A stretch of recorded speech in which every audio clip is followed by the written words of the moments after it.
DJ Fedora here, and I'm going to be doing today for you a reaction and review of the new Star Wars Rogue One trailer. Star Wars Story. Rogue One, Star Wars Story. That's the official title, I believe. So, let's talk a little bit about what happened prior to in the movies before this happened. We've got the prequels. We got Episode 1. Bad movie. Everybody hated it. I liked it, actually. I do prefer that edit that is with no Jar Jar or with very minimal Jar Jar. That makes it a much better and more enjoyable movie. So if you haven't seen that yet, check it out. It's actually a lot better than what it really is. Then Episode 2, Attack of the Clones. Again, people hated it. I didn't think that was that bad of a movie at all. There wasn't really anything in there that I really hated, other than the fact that they made Anakin a little more whiny than he should have been. He should have had a lot more of a deep down hidden evil in him, more than a whiny evil. You want a menacing evil, so they could have worked that a little bit better, and I think George Lucas kind of jumped the shark on that. However, all in all, it was not a bad movie. Episode 3, Revenge of the Sith. Of course, everybody concurs on this this common. It is the best of the 3 prequels. Yes, it is. It is the best of the 3 prequels. It does go a little overboard in a couple of places, but it is the best. Now, can you keep a secret? I hope you can. I actually liked all the prequels. Why? I don't know. I just did. Now, this movie is set between Episode 3 and Episode 4, A New Hope. I will tell you that the preview for this, just the screenshot, looks a lot more promising. So let's start her up, and let's see what she says here. Because I have not yet seen this. Okay, so here we go.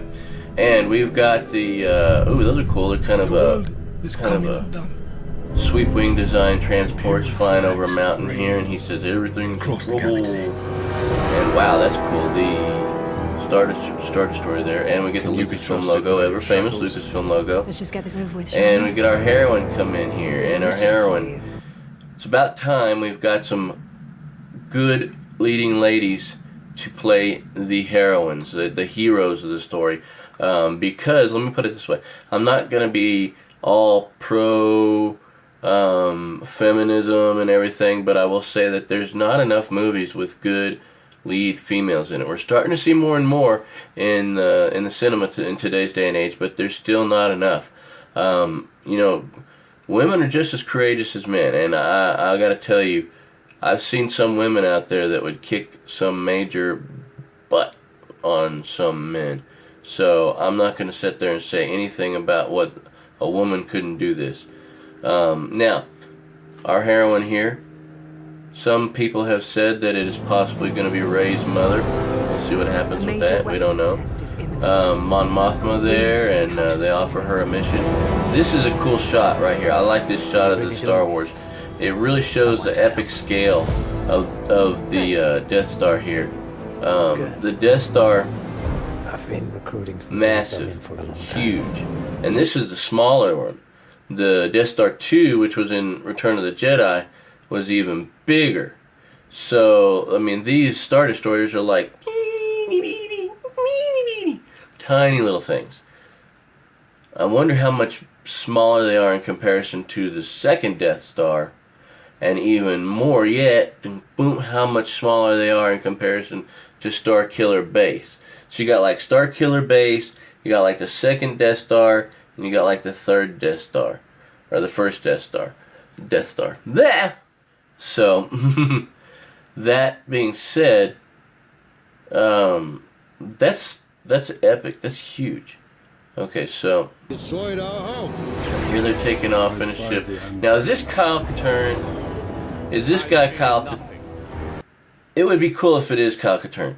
And let me say why. Because we've all played the Jedi Outcast games. At least those of us who are old enough to remember going to see the original trilogy in the theaters as a child.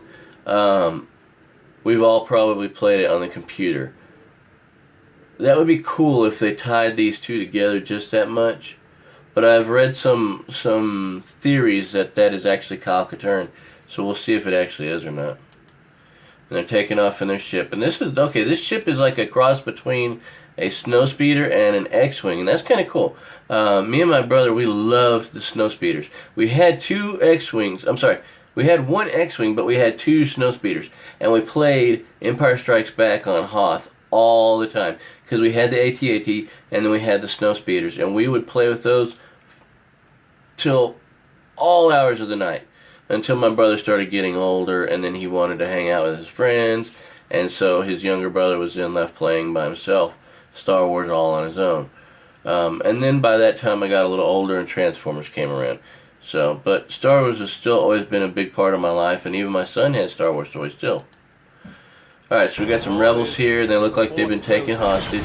This is a cool shot. It looks like some ships flying through like some mountainous ranges with some rain, and then another shot of it flying through what may be Geonosis, or maybe Jakku. I would have to assume it's Geonosis, because didn't they build the Death Star over Geonosis? I believe they did.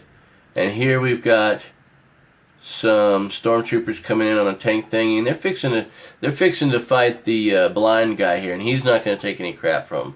He says that he's got the will of the Force behind him, and whoa, man, he takes them out with that staff like nothing. He's cutting through them like a hot knife through butter. Now, he's obviously a Force sensitive, and that's cool. I want to see more Force sensitives in the Star Wars movies, simply because we've got no more Jedi. We need to have more of a hint of the Force in these films, so we got to have those Force sensitive people in there. So it's cool that they included him in, because he's obviously going to be some kind of a Force sensitive guy. Now here we've got the droid here with I guess it's going to be kind of C-3PO. Now that's a really cool shot, because you got the Death Star actually giving making a total eclipse of the sun of that planet. That's kind of unique. That's a really good touch. I like how they did that. And it looks like they're fixing to blow the crap out of that planet. This general's like looking down on it from the Death Star with the looks of, I'm gonna take you out. And then we come up with this December, and then we see the rebels fighting a war on the water, some explosions, and stormtroopers flying everywhere. Okay, there's one of those transports, one of those sweep wing transports being blown up. So I hope that's the Empires, but if it's not, if it's the rebels, that sucks, because they just got their transport blown out of the water, literally. And then we've got the droid guy telling him, oh, they're pretty much gonna fail. And how the guy's looking at him like, say, what? The what? Yeah, they're gonna fail.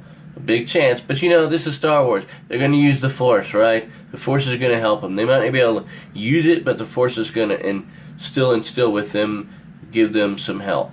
And then we got another shot here of, oh wow, cool, the X-Wing flying through that same dark canyon with all the rain. And then we got a rocket launcher taking out an AT-AT, that's really cool. And then a bunch of stuff falling, looks like maybe mountains. Oh, cool. That's sweet. Our heroine's actually walking right into that TIE fighter, and she's about to kick some serious booty. And then we get the Rogue One, a Star Wars story emblem, and Darth Vader. Okay, so there you have it, folks. Darth Vader is going to be in this movie. That's cool. Now, what does that mean for the Star Wars story? So, Star Wars story itself looks like it's going to be an amazing movie. I can't wait for it. Are we going to get a lot of action? Yeah. Are we going to get some good story? Hopefully. Will it be everything that they've hyped up?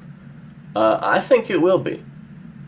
So if we get the movie that we're expecting, I really do think that we're going to be looking at an amazing adventure on screen. And the only thing that kind of worries me a little bit is that this movie is going to be judged based on The Force Awakens. The Force Awakens was a much more of a story-driven movie, not as much action. It was almost point for point another version of A New Hope, just with the older generation passing the torch to the newer generation, as we all know. And that was one of the major criticisms of the movie, other than the fact that people said, well, we still loved it, but it was just too close of a rehash of episode 4, A New Hope. I'm not going to say it was. I really think it was its own movie in its own right, but it had the feel of A New Hope. And the reason why they went with the feel is because too much criticism of the original prequel, the prequel trilogy. Too much criticism because it went too far away from what the original trilogy had already made as far as groundwork is concerned. Did that make the prequel trilogy bad? In my opinion, no, it did not. I liked the prequel trilogy. In my opinion, it was really good. Outstanding work. First one, episode 1, could have used a lot less Jar Jar and a little more of a build-up and initialization of who the Sith were and what they had done in the past. We had to wait till episode 3 to really get even halfway of a decent explanation of what had occurred prior to Sidious and his reign as the Dark Lord of the Sith.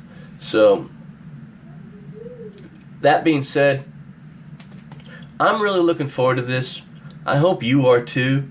I will definitely be getting midnight tickets. Hopefully it will be released during the Christmas vacation portion of my kids' schooling, so they can come with me too on the midnight showing, because they really loved Force Awakens, and I know they'll love this too. Now, for those people who aren't expecting to see a connection, it's going to be a great movie. You're going to really enjoy it. I know I'm going to enjoy it. And of course any Star Wars fan will enjoy it. But I gotta tell you, my wife, who's not a Star Wars fan, she liked The Force Awakens. She really did. She enjoyed it. So I think she'll enjoy this one too. And the reason I think she enjoyed it so much, having not being a Star Wars fan, there was a nice strong female lead in Force Awakens with Rey. And so she was able to enjoy the movie because of that, because she had something to relate to in the Star Wars universe as a female. Now, we've got the same thing happening in Rogue One. So hopefully we'll get that same chemistry, and we'll get even more of a broader fan base of ladies out there who will start to enjoy Star Wars and start bringing the Star Wars universe full circle, with men and women being fans of it. So it's no longer that taboo, geeky thing that, some people really think it is. That it'll be more of a mainstream fandom instead of a geeky fandom. And you know what I'm talking about. Right now, people that go to Star Wars conventions were all viewed as geeks. I've gone to one Star Wars convention, and I gotta tell you, I was really amazed at just how many people were dressed up, and I wasn't. And I was actually kind of looked at as one of the people who didn't belong there.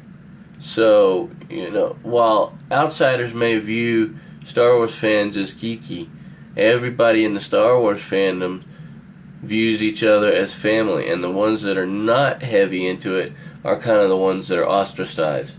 Not the people who think that they're geeks, but the people who aren't completely into Star Wars to the point that they know every detail, they can recite things backwards and forwards, they know every character out there. In fact, I'm probably going to be criticized in this video because I don't really know very many of the names of the people, if any. So they're going to say, well, where's your authority in reviewing this? You don't even know the names of the characters. You don't have to know the names of the characters in Star Wars to enjoy Star Wars. That is the wonderful thing about it. Sure, you're going to eventually, after you've seen it 2 or 3 times, and you've been able to absorb the characters and the story and the names and everything that goes around, you're going to remember people then. But you don't have to know the stuff up front to become a fan and to love the shows. And that's what makes Star Wars a great thing for any generation. It's what brings us together.